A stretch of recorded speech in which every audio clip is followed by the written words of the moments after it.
Hello everybody, this is the Vikstrand and today we are going to talk about Brendan Fraser and Elizabeth Hurley. Now, today they may not be considered, box office juggernaut or something like that. I would rather say that they have fallen into the absolute pits of obscurity. Brendan Fraser mostly because of ill-chosen projects. In Elizabeth Hurley's case, she basically was just a pretty face with not that much talent, and when her pretty face aged too much, she basically fell off the radar. But the reason I'm bringing this up is that today we're going to talk about a movie that they made together in the year 2000, where they still were a hot commodity. The movie is called Bedazzled.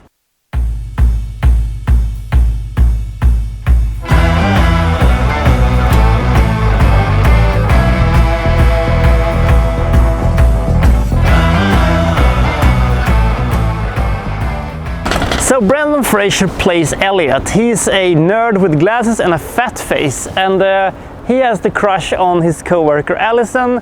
It doesn't go that well for him. But all of a sudden he meets this beautiful woman that is sort of mysterious, played by Elizabeth Hurley and her wonderful British accent. Unfortunately, she turns out not to be any woman. She turns out to be the devil. She gives Elliot an offer he cannot refuse.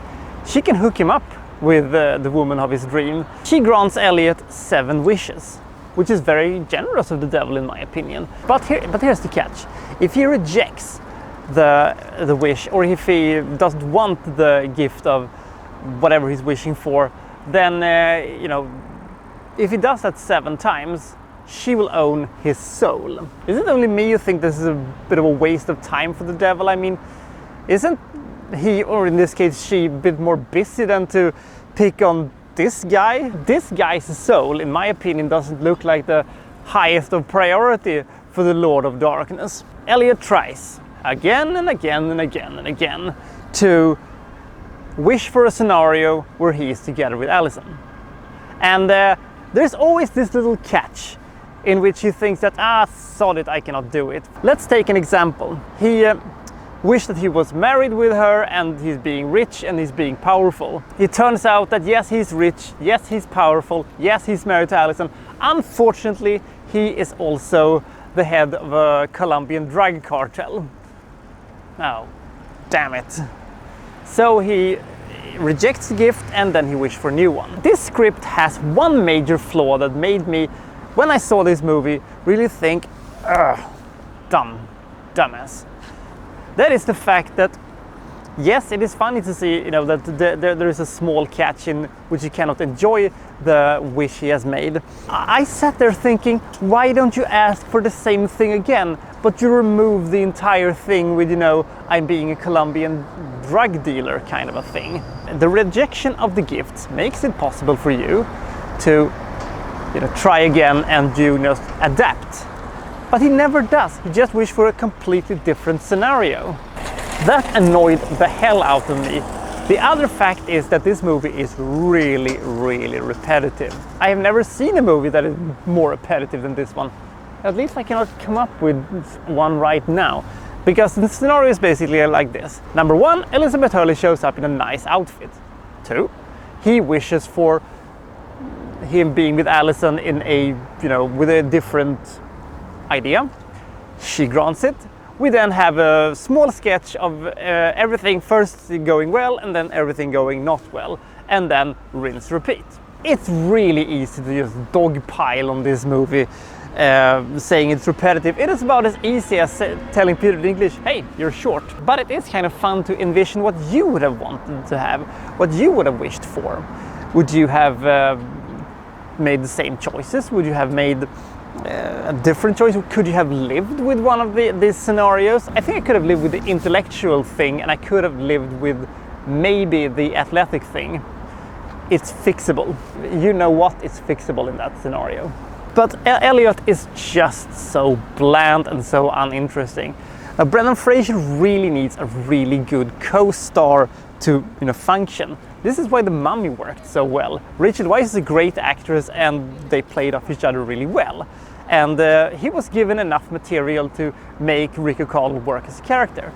But he has Elizabeth Hurley in this case. Elizabeth Hurley, on one hand, she desperately needs somebody that is good and she can, you know, play off. Mike Myers in Austin Powers comes into mind. But now they have each other, and it's basically two minuses. It works if you have a plus and a minus, but if you have two minuses, sorry, can't help you there, buddy.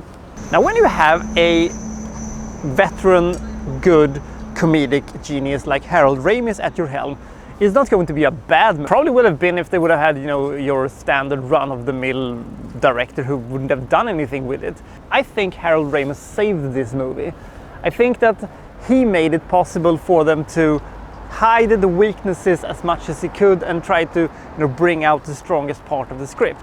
I should also mention that yes, this is a remake of a 1967 movie, but I haven't seen that one, and I don't know if that one is better.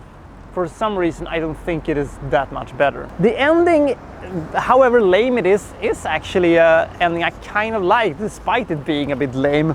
It tied up all loose ends pretty okay. However, the vision of hell is bad like a fox. Now, when you have bad CGI in an almost 2 decades old movie, it was bad already 2 decades ago. It's not going to look that much better now, and frankly, looks awful. It looks almost as awful as that old Spawn movie from '97.